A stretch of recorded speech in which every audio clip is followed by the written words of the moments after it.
Une émotion, c'est d'abord une sensation donc dans le corps qui va ensuite s'exprimer en ressenti, qui est donc le mouvement, qui ensuite devient un sentiment. Et le sentiment, c'est quoi? C'est l'expression intellectuelle de ce qui se passe en moi. AVS avec Philippe Robichon. AVS pour à votre santé. Bon matin à tous. Bon matin Philippe, bon matin à nos auditeurs et auditrices. On en duo, Karima Chadi est avec nous, psychothérapeute, coach parental et familial et praticienne en constellation familiale. La story est faite, donc tout va bien. Tout va bien. Elle est partie votre story là? Non, elle n'est pas partie, mais c'est pas grave. Parce que je l'ai vu faire, mais elle n'est pas partie. Oui, elle n'est pas partie, c'est pas grave. Je la ferai après. On peut faire une émission sans story oui, partie. Oui, certaine. Surtout avec le sujet qu'on va aborder aujourd'hui, donc je suis au taquet là. On va parler de l'éducation aux émotions. Les émotions sont au cœur de notre vie quotidienne. Alors pourquoi est-ce qu'on nous parle aujourd'hui de l'éducation aux émotions ? Alors, on nous parle beaucoup, parce que déjà, c'est des grandes découvertes en fait en neurosciences, que l'être humain, c'est aussi un être émotionnel, que nos enfants aussi sont traversés par des émotions. Et le fait de pouvoir travailler sur ces émotions, déjà les faire découvrir à nos enfants, leur faire prendre conscience de ce qui les traverse, de ce qui se passe en eux, c'est important, c'est ce qui va pouvoir les aider à déjà se développer, à s'épanouir, à mieux se connaître et aussi à interagir dans le monde et avec les autres. Alors c'est dans les programmes scolaires aujourd'hui, oui. On parle de ces fameuses compétences douces, les soft skills. Exactement. D'intelligence émotionnelle. De compétences psychosociales, on en parle de plus en plus. Pour justement prévenir les conflits, prévenir les difficultés, prévenir aussi les harcèlements. C'est aussi quand on travaille là-dessus, sur les émotions, que l'enfant est traversé aussi par des émotions, et l'adulte aussi qui l'accompagne, nous permet de pouvoir en fait désamorcer certaines problématiques et aussi aider certains enfants qui ont peut-être un peu du mal, notamment quand on va les profiler, voir quel est plutôt son profil émotionnel. Et ça, c'est important, donc on va en parler. On va en parler ce matin. Si vous deviez définir, Karima, ce que c'est que l'éducation émotionnelle. Alors, ce que serait que l'éducation, donc éduquer, c'est élever, élever dans le sens amener vers le haut, amener vers quelque chose de plus grand, éduquer donc avec des règles, avec un projet, avec une structure, avec une discipline, avec des règles tout simplement. Émotionnel, donc aux émotions. Ce que c'est qu'une émotion? Une émotion, c'est un mouvement, une émotion, c'est un message qui se passe dans le corps de l'être humain et de pouvoir le décoder, et donc éduquer à décoder ce qui se passe en moi. D'accord. Un petit peu, c'est ma définition. Faut-il soi-même déjà connaître les émotions exactement, pour pouvoir les transmettre, parce qu'il y a beaucoup qui nous écoutent aujourd'hui, oui, qui à mon avis sont assez débutants en termes d'émotions. Si j'avais mon tableau avec moi de formatrice, Philippe, j'aurais fait un schéma là. Alors faites un schéma à la radio. Je vais faire un schéma à la radio, voilà. C'est très radiophonique. Je suis une visuelle, Philippe. On va parler aussi des intelligences multiples, n'est-ce pas? L'être humain, il prend l'information de l'extérieur, donc du monde qui l'entoure, par ses 5 sens. D'accord ? Ces 5 sens vont traduire en fait ils vont traduire ça en images, en sons, en sensations, en goût ou en odeur. D'accord ? On reste dans les 5 sens. Donc les neurosciences, c'est ce qu'elles nous disent. Une émotion, donc elle va arriver c'est d'abord une sensation, c'est une sensation donc dans le corps qui va ensuite s'exprimer en ressenti, qui est donc le mouvement, donc cette émotion, qui ensuite devient un sentiment. Et le sentiment, c'est quoi? C'est l'expression intellectuelle de ce qui se passe en moi. Exemple, j'ai peur. Alors, on a les émotions de base. Alors, au départ, on disait qu'on en avait 4.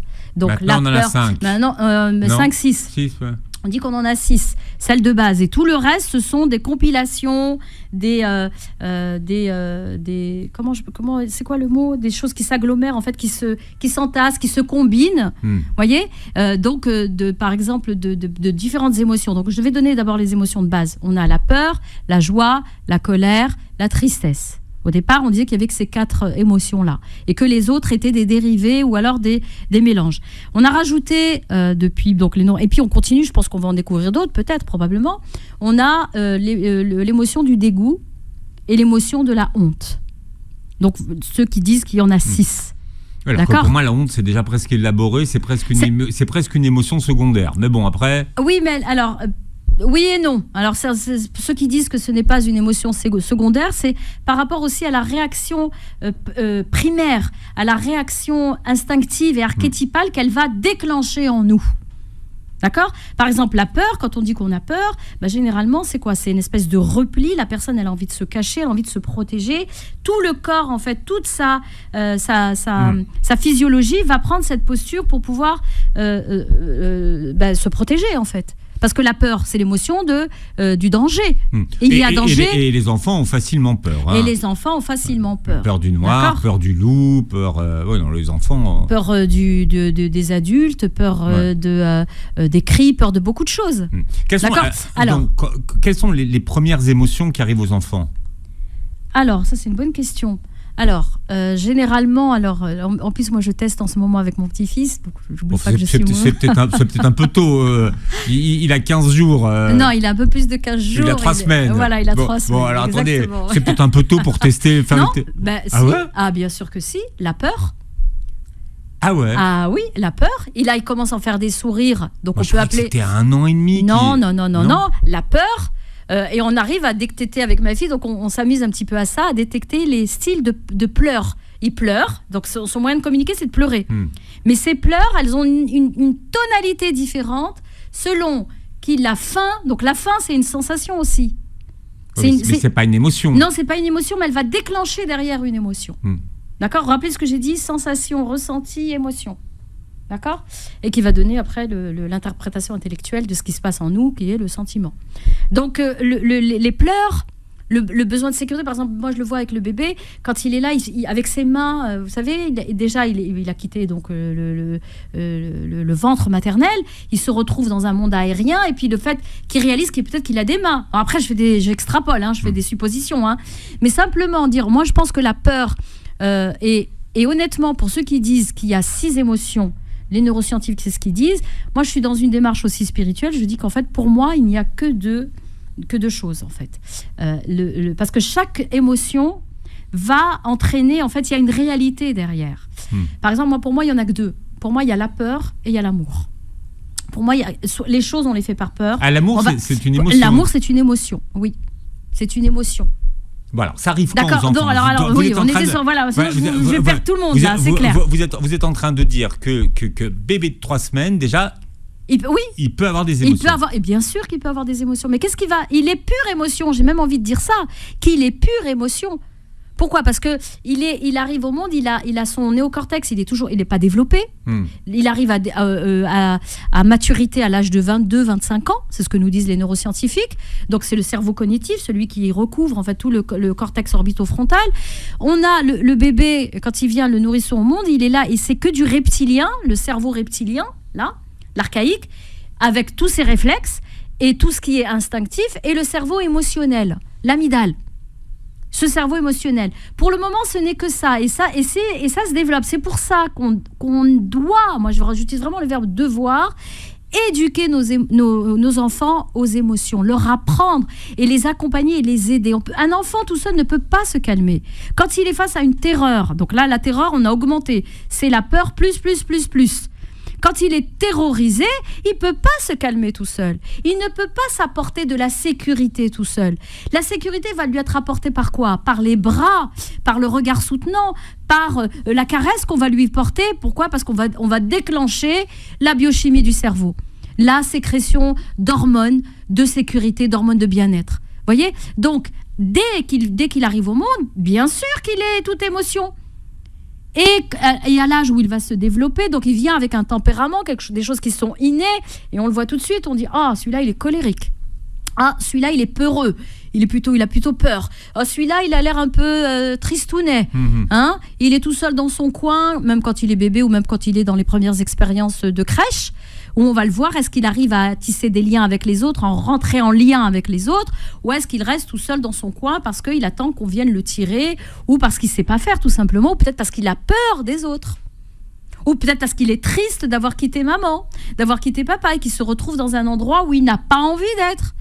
Donc vous voyez, tout ça, c'est à ça que ça va servir. Parce qu'aujourd'hui, on est vraiment dans un besoin aussi d'éduquer aux émotions, c'est aussi un besoin sociétal. Notre société en a besoin. Pourquoi ? Pour la connaissance de soi, pour, comment je vais dire ça ? Pour créer du lien avec les autres, d'accord ? Parce que notre société valorise énormément la performance. Énormément la performance, les performances cognitives et intellectuelles, la réussite à l'école, comment il s'en sort à l'école. Mais est-ce qu'on pose la question comment il se sent à l'école ? On va poser cette question à partir du moment où on va voir qu'il n'est pas très bien, mais une fois que c'est déjà bien avancé, et on va l'emmener voir qui ? Un psy. Pour lui dire, en fait, il ne se sent pas très bien à l'école, il n'a pas de copain, il n'a pas de copine. La semaine dernière, j'ai reçu une jeune adolescente, et la mère, mais vraiment mordicus, non, elle ne va pas bien. Et la fille lui dit, mais maman, moi, je vais bien, je suis bien comme ça. Et j'ai dit à la maman, mais écoutez, mais moi, je ne peux pas agir. Votre enfant me dit qu'elle... S'il n'y a pas de demande... Il n'y a pas de... Vous me connaissez ma devise, oui. Pas de demande, pas d'intervention. Voilà, pas d'intervention, vous voyez ? Donc, ne pas négliger ses compétences émotionnelles va permettre, en fait, on donne des outils aux enfants, on donne des outils aux professionnels de la relation d'aide, les professionnels autour de l'éducation à l'école, pour pouvoir décoder et comprendre, en fait, cet enfant et apporter comment je vais dire ça, l'aide adaptée, en fait, et appropriée. Aujourd'hui, alors avant on parlait du quotient intellectuel, du QI, exactement. Et aujourd'hui on y a ajouté le QE, le quotient émotionnel. Absolument. Voilà, nous parlons de l'éducation aux émotions, ça fait partie de l'éducation que les parents doivent transmettre à leurs enfants avec Karima Chadi. Alors on a vu les six émotions telles que définies aujourd'hui par les neuropsy. Alors tout le monde n'est pas d'accord. En fait, bref, en gros on est déjà d'accord sur les 4 de toute façon, hein, la tristesse, la peur, la joie et la colère. Bon, alors quand on parle d'éducation, quel est le rôle des parents vis-à-vis des enfants ? Alors le rôle des parents, c'est de connaître déjà leur profil à eux en tant que parents. Vous voyez, par exemple, on peut être un parent colérique, un parent plutôt flegmatique, un parent plutôt anxieux, ou un parent, est-ce que j'ai tout dit, anxieux, flegmatique, colérique, il m'en manque un. Le nostalgique, le triste un peu. Plutôt un peu, c'est celui-là. En fait, les tempéraments puisent leur définition, on va dire, dans les émotions de base. Bon, mais je ne vais pas aller là-dessus, je reviens à ce que vous m'avez posé comme question. Les parents, donc déjà, doivent connaître à eux leurs émotions et par quoi ils sont traversés. C'est important, parce que les enfants apprennent par imitation et ils apprennent par l'incarnation aussi des parents, ça c'est important, pour connaître leur enfant et pour pouvoir profiler leur enfant. Donc il y a pas mal d'études qui ont été faites sur le profilage des enfants par rapport à leur... Quand je dis profilage, dans le sens, quel est leur profil émotionnel, d'accord ? Mais comment on sait ça ? On a observé des enfants, il y a eu des tests qui ont été faits. Alors les parents, justement, je vais vous donner. On a déjà comment on va voir que notre enfant est plutôt triste ou plutôt colérique ou est plutôt anxieux ou est plutôt empathique, plutôt joyeux, plutôt optimiste et positif. En fait, c'est dans l'observation, déjà de l'observer comment est-ce qu'il est. Donc parce qu'à la maison et à l'école, ça peut être différent. Il peut développer carrément un autre profil à l'école. Et ça va dépendre donc de quoi ? Du contexte. Donc, on va observer son enfant dans différents contextes. Donc, il faut que ce soit multicontextuel. Pour l'observer, tiens, j'ai remarqué, quand il est à la maison avec ses frères et sœurs, il a plutôt ce profil-là. Plutôt expressif, plutôt déterminé, plutôt affirmé. Donc, il sait ce qu'il veut et il connaît sa place. D'accord ? Quand il est à l'école, tiens, j'ai remarqué de ce que m'a dit la maîtresse ou le maître, de ce que me remontent aussi les copains et la maman du copain ou de la copine, me dit il est plutôt réservé, pas expressif, plutôt replié. Donc tout ça, c'est les profilages en fait émotionnels. Et il est plutôt... Alors à la maison, il est sage comme une image. Et à l'école, c'est l'hyperactif. Et on va même, à l'école, vont dire votre enfant est hyperactif. Le parent ne va même pas comprendre. Il va dire mais comment ça ? À la maison, il bouge pas. Il ne bouge pas. Et dès qu'il arrive à l'école, c'est une puce, on ne le tient plus, il saute partout. Donc c'est d'observer... est-ce qu'il est plutôt expressif ou réservé ? Est-ce qu'il a du mal aussi, parce qu'on parle d'éducation émotionnelle, est-ce qu'il arrive, et ça c'est dans les intelligences multiples, j'adore ce volet-là, celui de l'intelligence intrapersonnelle. Est-ce qu'il est capable, est-ce que votre enfant est capable de mettre des mots sur ce qu'il ressent ? Et la plupart du temps, moi, quand je les reçois, les enfants, je dis, dans cette situation, qu'est-ce qui s'est passé ? Qu'est-ce que tu t'es dit dans ta tête ? qu'est-ce que tu t'as ressenti dans ton cœur ou dans ton corps et qu'est-ce que tu avais envie de faire. Donc, tête, cœur, corps. Action. C'est-à-dire, j'ai pensé, en étant dans cette situation-là, je me suis dit que... Et en me disant ça, j'ai ressenti ça. Et ça m'a donné envie de faire ça. C'est comme ça qu'en fait, on va découper. Les parents, ça c'est un super outil qui va vous aider justement à comprendre et à décoder ce qui se passe chez votre enfant. Qu'est-ce qui se passe dans sa tête? Qu'est-ce qui se passe au niveau émotionnel? Et qu'est-ce qui a amené en fait ce comportement-là? Et pas aller directement sur le comportement et dire « Oh non, mais c'est pas bien, mais qu'est-ce que t'as fait là? Mais ça va pas, tatati, tatata » Et de dire « Ok, je suis curieuse de savoir ce qui s'est passé dans ta tête. Qu'est-ce que tu t'es dit? Et qu'est-ce que tu as ressenti qui a fait que tu es venu, que tu as bousculé ton frère ou ta sœur et que tu as arraché le jouet ou que tu t'es mis à courir d'une manière... voilà. Vous voyez? Donc, c'est important de regarder, donc, d'observer et de voir aussi ses réactions. Comment elles sont? Ces réactions, est-ce qu'elles sont intenses ou modérées? Par rapport, bien sûr, on a une grille dans la tête, hein, d'accord? Comment on détermine la norme? C'est souvent comme en santé mentale, comment on détermine la bonne santé mentale? Eh ben, c'est l'absence de maladie, quoi. Vous voyez? Et donc, on va observer ces réactions. Est-ce qu'elles sont intenses ou modérées? Et on va voir comment est-ce qu'il récupère après une frustration. Comment est-ce qu'il fait pour retrouver un état plutôt, je vais dire normal, mais c'est pas le mot que je veux dire, quoi, en fait. Mais enfin, vous avez compris. Comment est-ce qu'on retrouve, en fait, et comment est-ce qu'il fait pour récupérer après une frustration, après une difficulté. D'accord ? Donc, il y a ça. Donc, les typologies qui peuvent exister, donc on a les études de Thomas et Chess. Alors, je vais prendre mes lunettes parce que je vois rien du tout. Thomas et Chess Rothbard, pardon. Donc, avec les tempéraments, donc facile, difficile, lent à démarrer. On a ces études-là. Le profil sensoriel, parfois, ce que utilisent les psychomotes, par exemple, les ergothérapeutes aussi. Les enfants très sensibles aux stimulations ou au contraire peu réactifs. D'accord ? Et bien sûr, comme vous l'avez dit tout à l'heure, le quotient émotionnel. D'accord ? Donc, il y a certaines échelles d'évaluation qui explorent en fait la conscience de soi, qui explorent aussi l'expression et la régulation émotionnelle. Donc, ça, c'est pour les professionnels, c'est ce qu'on utilise. Maintenant, pour les parents... Pour les parents, oui, parce qu'ils n'ont pas forcément les mêmes grilles Non, on n'a pas du tout. On va prendre, on va plutôt prendre des outils qui sont un peu grand public. On va trouver par exemple, beaucoup de sites Internet qui proposent la roue des émotions, qui proposent le test des tempéraments, qui proposent aussi la grille d'observation parentale avec à chaque fois l'observer. Moi, je me rappelle, j'ai donné une formation dans une école et j'avais donné une grille aux enseignantes donc elle devait mettre le nom de chaque enfant et de voir avec elle comment il était, avec la SEM comment il est. La SEM, je ne sais plus si on l'appelle comme ça d'ailleurs encore ou pas. L'assistante qui aide la maîtresse dans la classe. Je ne sais plus comment. Est-ce que ça s'appelle toujours comme ça? Ça a changé plein de fois de noms. Mais bon, je pense que tout le monde a compris ce dont je veux parler. Et comment est-ce qu'il est avec ses camarades? Et ça permet vraiment de faire un profil au niveau émotionnel. Donc du coup, vous voyez, on n'est plus que sur du cognitif, on est aussi maintenant dans l'émotionnel et de pouvoir vraiment pouvoir aider au plus près en fait l'enfant et de l'aider à comprendre ce qui le traverse et ce qui se passe en lui. Mais comment l'enfant comprend que ce sont des émotions? Alors on va lui dire parce que l'émotion, on va lui dire. Et une émotion, Philippe.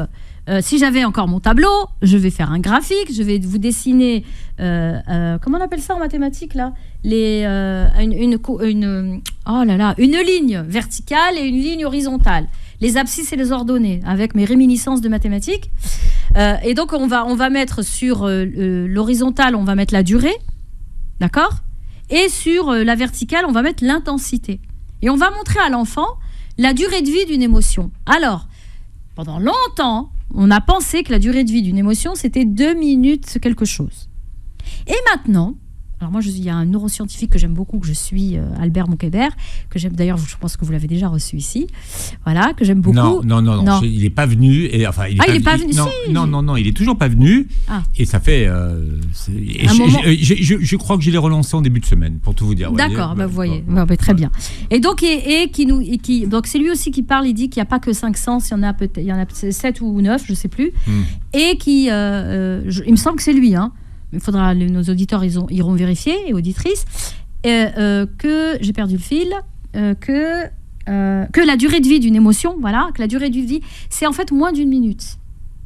Donc ça veut dire que c'est quelque chose qui est quand même assez furtif. Oui, c'est furtif. Ouais. C'est furtif. En fait, qu'est-ce qui se passe? Qu'est-ce qui fait durer? Et ça, on l'explique aux enfants. Qu'est-ce qui fait qu'on a l'impression qu'on est embourbé dans une émotion et qu'elle ne s'arrête pas, qu'on est constamment en colère? Par exemple, moi, des parents qui me ramènent leurs enfants et qui me disent « il est tout le temps en colère ». Je dis pas tout le temps, parce que c'est pas possible. Vous savez que la colère, c'est une émotion, une énergie très très haute. D'accord, et très très forte. C'est l'énergie de l'injustice, contre l'injustice, donc pour rétablir la justice. C'est l'énergie aussi du changement. Et donc, on ne peut pas rester toute une journée en colère. D'accord, ce n'est pas possible. Mais on est peut-être en colère plus d'1 minute. Non, c'est pas ça en fait. Parce que l'émotion va arriver, il y a un déclencheur. On a observé quelque chose, on a vu quelque chose qui est venu réveiller, susciter et déclencher la colère. D'accord ? La colère, qu'est-ce qui va se passer ? Elle va redescendre. Donc, elle va avoir une courbe de Gauss comme ça, là, qui arrive, qui monte, il y a un pic et ça redescend. D'accord ? Alors, moi, je pose la question aux parents et aux enfants. Je dis, mais qu'est-ce qui fait que c'est redescendu ? Par exemple, je lui ai donné un câlin, je l'ai pris dans les bras. D'accord ? Qu'est-ce qui fait ? Elle me dit, ouais, mais c'est remonté après. Mais qu'est-ce qui s'est passé ? Qu'en fait, il y a une pensée qui arrive à ce moment-là, qui est venue. Donc, la courbe, elle va redescendre un petit peu. Mais comme j'y repense à la situation, du coup, ça vient réveiller encore une fois la colère. Et donc, du coup, je vais me retrouver à faire plein de petites courbes comme ça. Voilà, de petites courbes qui montent et qui descendent, parce qu'elle est maintenue par une pensée, par une rumination, par quelque chose en fait qui vient réveiller, redéclanger l'émotion de colère. Vous voyez ? D'accord. Donc c'est pour ça qu'on a la sensation qu'on est... C'est une succession de relances. Voilà, exactement. D'accord. C'est à chaque fois, ça monte, ça descend. Ça monte, ça descend, ça monte, ça descend. D'accord, c'est pas la même intensité que la première fois. D'ailleurs, il faut poser la question. Est-ce que c'est aussi fort que quand c'est venu la première fois ? La personne peut vous dire, et même l'enfant, il dire non, c'est pas pareil. Ça, c'est un peu atténué. Et d'ailleurs, regardez, on va faire juste une petite visualisation comme ça. Pensez à la dernière fois où vous êtes mis en colère. Comme le cerveau ne fait pas la distinction entre l'imaginaire et la réalité, tout de suite, vous allez repenser, vous allez sentir déjà votre gorge peut-être qui va se serrer, ou peut-être vos mains, ou peut-être une chaleur qui arrive comme ça par derrière, d'accord, et qui va venir vous sentir kidnappé par cette émotion. Et donc ça, c'est important d'apprendre à nos enfants, d'éduquer nos enfants, de leur dire, ça, c'est une émotion, tu es traversé par une émotion, et de pouvoir l'accompagner, l'endiguer, l'amener et la réguler. C'est pour ça qu'on parle d'éducation à l'émotion, aux émotions, pour pouvoir justement les réguler, maîtriser, oui, non, mais en tout cas leur créer un chemin pour pouvoir les exprimer, et d'une manière qui soit appropriée. Bon, visiblement, ça existe toujours, les ASEM, agences spécialisées des écoles maternelles. Voilà, donc c'est toujours les ASEM. Okay. Ça a l'air de toujours exister. Oui, et ce que je veux dire aussi, pourquoi vous m'avez posé, je continue à répondre à votre question, pourquoi c'est important et comment les parents peuvent faire, c'est important de se dire que les émotions, c'est une boussole en fait intérieure. Vous savez, moi quand j'étais à l'école, quand j'étais enseignante, on faisait le matin la météo. On faisait la météo de tes émotions. D'ailleurs, il y a des petits exercices comme ça que les parents peuvent faire avec les enfants. Là, c'est comment tu te sens aujourd'hui. Vous savez, même tout à l'heure, on discutait avant l'émission. Maintenant, même on pose. Moi, il y a des gens, ils me disent pas comment tu vas. Maintenant, ils me disent comment tu te sens. Bon, moi, ça m'énerve parce que ça m'énerve. J'ai pas envie de dire comment je me sens. Oui, mais pourtant, ça a un sens. Oui, bien sûr que ça a un sens, mais je trouve comment vous vous sentez, Karima ? Non. Alors, je veux dire, je suis pas chez le psy. Voilà. Moi, à qui je dis ça, je parle de comment je me sens avec mes amis intimes, avec vous, Philippe, on en parle.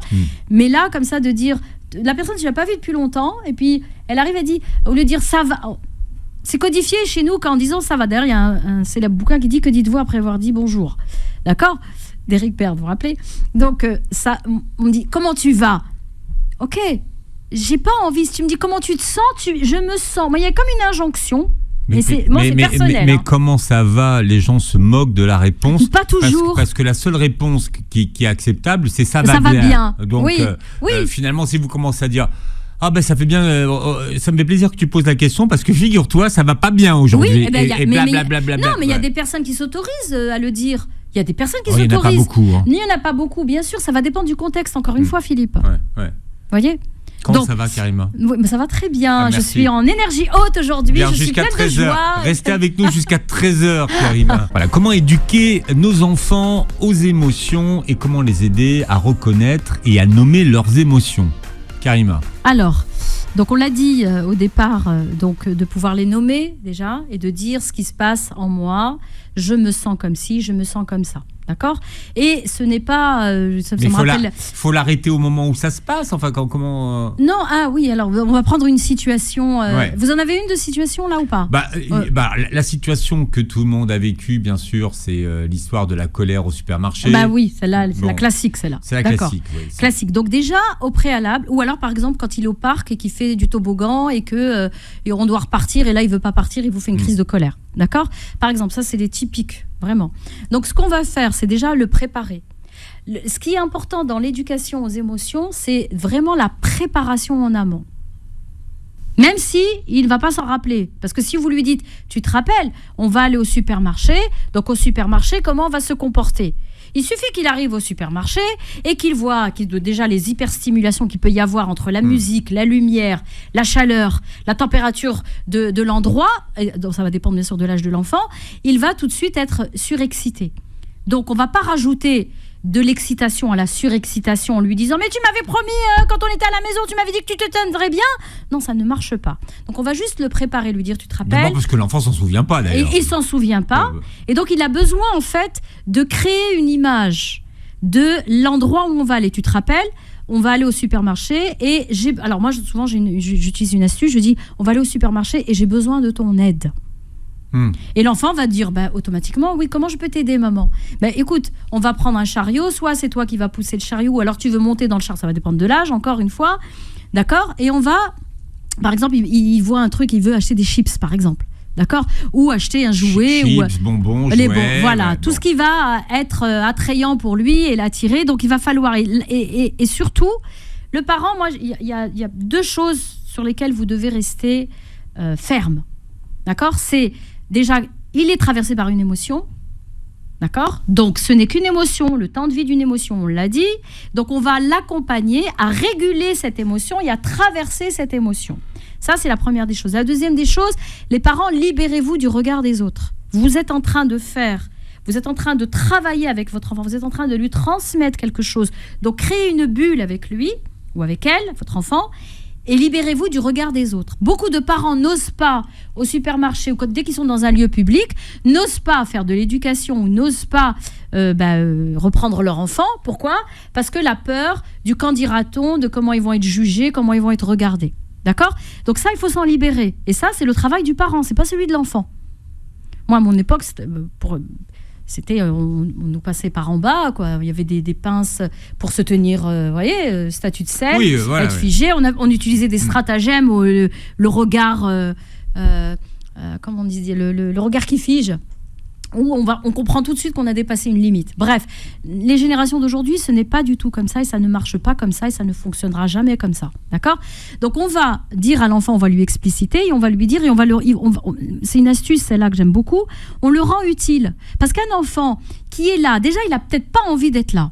Et en plus, vous arrêtez dans tous les rayons. Il y a du bruit, il fait chaud, il y a du monde. Il n'a pas envie d'être là. Et si en plus, vous attendez de lui, votre attente à vous, c'est « je veux que tu sois sage ». Qu'est-ce que ça veut dire sage ? Être sage comme une image. Alors, tu ne bouges pas, tu ne parles pas, tu me suis là où je t'emmène. Ben non, c'est pas... c'est un enfant. Un enfant, il est vivant. Oui, c'est pas des images. C'est pas des images, exactement. C'est comme à mon époque, à l'école, on me dit, bon, elle a été sage comme une image aujourd'hui. Et c'était hyper valorisé. Mais je dis, mais oh mon Dieu, quelle horreur! Mais mon Dieu, quelle horreur! Et on avait un bon point. Bon, bref, je reviens au supermarché. L'enfant, il est au supermarché. Donc, il est en général, les enfants sont contents d'aller au supermarché. Hein. Oui. Si vous leur laissez le choix, tu restes à la maison ou tu viens au supermarché. Oui, mais parce qu'il va faire, comme on Tintin. dirait, il va faire la hala au supermarché. Comment il va faire ? Il va courir dans les rayons ou il va se cacher, par exemple, si on est au centre commercial. C'est trop bien comme centre de jeu. Se cacher au milieu des portants de vêtements. Et moi, je me rappelle une fois, moi, c'est avec mon neveu et on l'a cherché partout. Et il nous faisait une blague, en fait. Bon, nous, on s'est énervés, mais pour lui, c'était rigolo. Il s'amusait. Il a dit, mais c'est tellement rigolo, c'est tellement... c'est propice à s'amuser, Le quoi, en supermarché, fait. c'est rigolo. Le supermarché, c'est Pour rigolo. un enfant, c'est quand même rigolo. Je suis d'accord. On va choisir des trucs, il y a beaucoup de choix. Voilà, et bien justement, on va lui donner la liste et bon, il ne sait pas lire à cet âge-là, mais on va lui dire, voilà, on doit aller au rayon légumes, allez, on va aller peser les légumes, on a besoin de tomates, on a besoin de courgettes, on a besoin d'aubergines, on a besoin de fruits, qu'est-ce que tu veux manger comme fruits? Ben tiens, on va faire des pâtes, alors quelle sorte de pâtes tu veux? Des spaghettis ou des fusilli ou des penne ou de je sais pas quoi. D'accord, c'est-à-dire que vous vous moquez de moi. Non, vous avez quand même tout un arsenal de pâtes. Oui, moi j'adore carrément. les pâtes. J'aime beaucoup les pâtes. Ouais. Donc vous allez. Les fusilli. Oui, ils sont comme ça. Ah oui, Oh pardon, on a la radio. En serpentin. En serpentin, voilà. Ouais. voilà. Cela, elle sait ce que c'est que des fusils. Ah oui, d'accord, avec moi. Oui, qui sais il pas n'y a ce que c'est. vous, Philippe. Ah non, d'accord. Vous mangez quoi comme pâtes, vous? Ben, moi, je mange pas de pâtes. Ah bah d'accord, ok. Même pas les pâtes complètes? Non, même pas les pâtes. Non, je mange pas de pâtes. D'accord, ah ouais. Non. Ah ouais, intéressant. Non, on va parler les choux de Bruxelles et les brocolis, vous savez, moi. Choux de Bruxelles, Non, mais c'est vrai. Brocoli, j'adore. Non, c'est vrai que Bruxelles, je ne mange jamais de pâtes. Alors ça, c'est un truc, je sais même pas pourquoi. Ah bah écoutez, Non.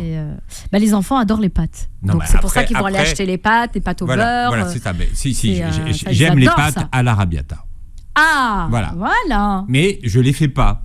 D'accord. Je vais les D'accord. chercher. D'accord. Je vais les acheter toutes faites. Toutes faites, ouais. Parce que je Ouais. sais pas les faire et que c'est bon. D'accord. Mais Bah, je c'est- vous apprendrai, moi je Mais sais bien les c'est faire. le maximum de ce que je peux faire en pâtes. D'accord, ok.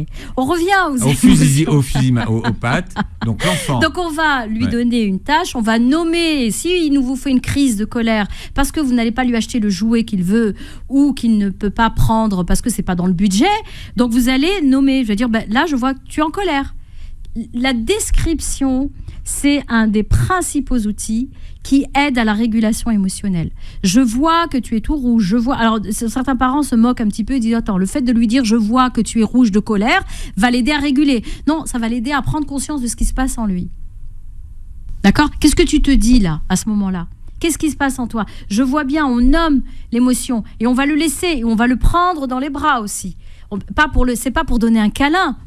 Prendre dans les bras, c'est pour l'aider à déclencher la biochimie du cerveau. Parce que le contact, le fait d'avoir un contact, que ce soit dans la joie, la tristesse, la peur ou la colère, va déclencher. Le contact doit être au moins de 15 secondes. Au moins. D'accord ? D'avoir ce contact-là pour pouvoir justement être en lien. D'abord, on se met en lien avec l'enfant, en l'observant, en lui montrant qu'on comprend ce qui se passe et qu'il est traversé par une émotion. Et ensuite, on le guide, on l'accompagne vers cette régulation émotionnelle. Donc, on va aussi proposer un moyen d'expression. Par exemple, pour la colère, moi j'utilise une technique pour des enfants, quand je reçois des enfants très colériques, qui ont vraiment du mal, j'ai un exercice que je partage là avec nos auditeurs et auditrices, c'est j'ai 2 feuilles, une feuille rouge et une feuille blanche. La feuille rouge représente la colère. D'accord ? Parce que les colères, on peut les déterminer aussi avec les couleurs. La feuille rouge représente la colère. Il est rouge de colère. Voilà. Et ce papier, je le pose au sol, donc je pose des ancrages spatiaux, ce qu'on appelle ça comme ça. Donc là, c'est la colère. Et le blanc, c'est l'état neutre.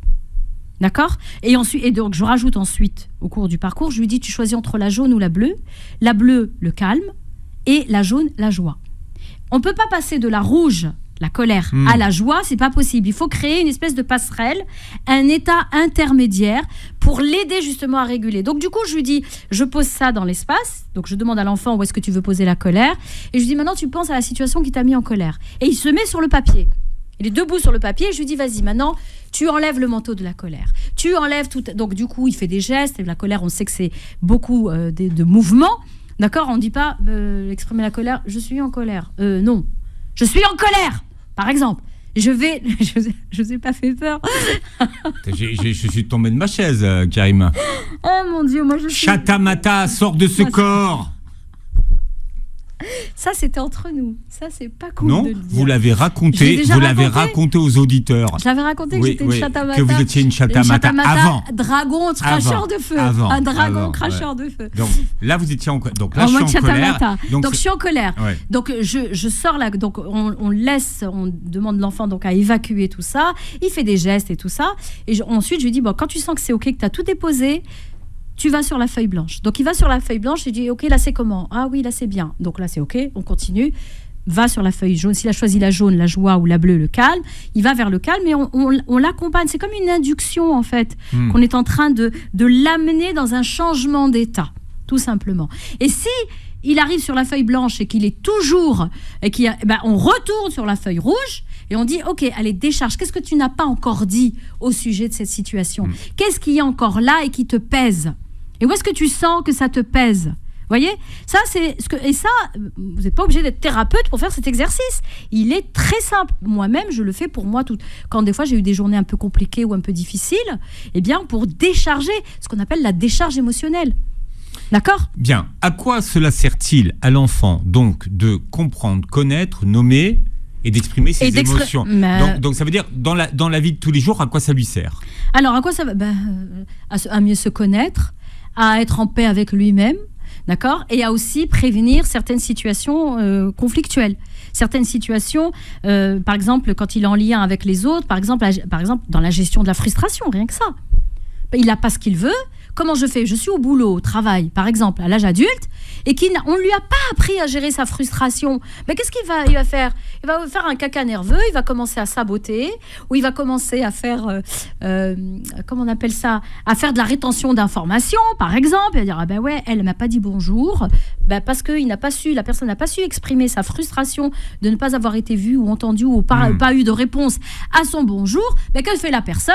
Elle va dire, tu sais quoi, elle, aujourd'hui, je vais la saquer. On a une réunion tout à l'heure, tu vas voir comment je vais me la faire. Moi, je reçois des gens qui me disent ça. Et ils me disent, mais je comprends pas d'où ça vient. C'est de la vengeance. C'est de la vengeance. Oui, mais pourquoi ? Mais parce que la personne...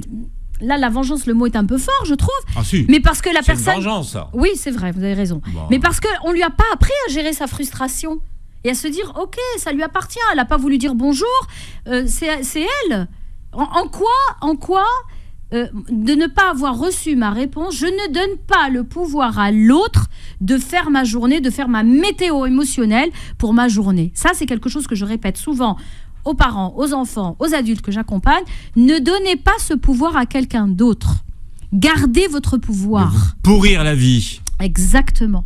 Voyez ? Donc ça va servir à ça, aux enfants, de pouvoir justement aussi s'exprimer et d'être, quand ils sont dans une situation qui est compliquée ou une situation exigeante dans laquelle ils sont peut-être mal à l'aise, c'est de pouvoir exprimer, de dire, tout à l'heure quand on discutait tous les deux, on parlait de oui, c'est pas dans mes valeurs, vous vous rappelez tout à l'heure. Donc où la personne va dire non, là je pose une limite, stop, là je peux pas aller plus loin, je me sens mal avec ça. Quand on aborde ce sujet, je me sens mal avec ça. Ça va pas obliger, mais en tout cas poser une limite et éviter les personnes intrusives qui veulent vous connaître tout de vous, et si vous dites non, j'ai pas envie de parler de ça. C'est le fameux comment tu te sens aujourd'hui, mais non, j'ai pas envie de te dire comment je me sens aujourd'hui. C'est gentil de demander, d'accord ? Moi, par exemple, ce que je fais, et je l'ai appris à mes enfants... Oui, c'est pas mal, ça. Des fois, quand on n'est pas de bonne compagnie, moi, ça m'arrive, des fois, je suis vraiment dans un mood... Mood du mood. Voilà, mood du mood, c'est pas mal. Eh bien, je vais pas imposer ma présence. Ou des personnes me disent, Karima, j'aimerais bien te voir aujourd'hui, ou quoi. Je dis, écoute, là, je suis pas dans un mood top. Ah, qu'est-ce qui s'est passé ? Oh, écoute, j'ai pas envie d'en parler, mais j'ai un mood pas très top. Je préfère rester dans ma bulle et rester seule. C'est OK pour toi ? Vous voyez, c'est ça que ça va permettre. D'abord, il faut dire, je te remercie de t'inquiéter, de demander. Oui. Et après, il faut d'abord remercier la personne. Oui, bien sûr. Là, je vous l'ai fait à la... Parce que sinon, là, c'est à tir à vue. Non, bien sûr. Ouais. On reste toujours dans la communication non violente. Non violente, bien sûr. Ouais. Bien sûr. Non, je préfère pas te voir aujourd'hui. Parce que je suis d'une humeur de chien. Non, alors on peut dire, je ne vais pas t'imposer ma mauvaise humeur aujourd'hui. Je ne peux pas... Mais ça veut dire la même chose. Ça veut dire la même chose. Hein. Oui, mais on va l'envelopper, on va mettre des airbags. Je ne veux pas on va mettre un papier ma cadeau. Non, mais moi, ça m'arrive de le dire. Je ne veux pas t'imposer mon mauvais mood. Je suis pas d'une compagnie agréable aujourd'hui. Il y a rien de méchant à dire ça. Non, c'est vrai. Voilà. Et puis c'est bien de le dire. Et c'est bien de le dire. Et la personne dit, je te remercie. La personne va comprendre. Elle veut me protéger ou elle veut me préserver. Vous voyez ?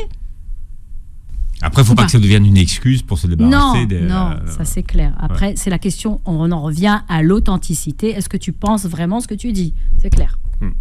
Ça, Est-ce que j'ai répondu à votre question ou pas ? Il faudra revoir l'émission sur les valeurs, tiens, pour justement, puisque c'était une de vos valeurs. Une de mes valeurs, oui. C'est celle qu'on a fait l'année dernière. Ouais. Je vous donne les clés, parce que sinon, vous n'avez pas toutes...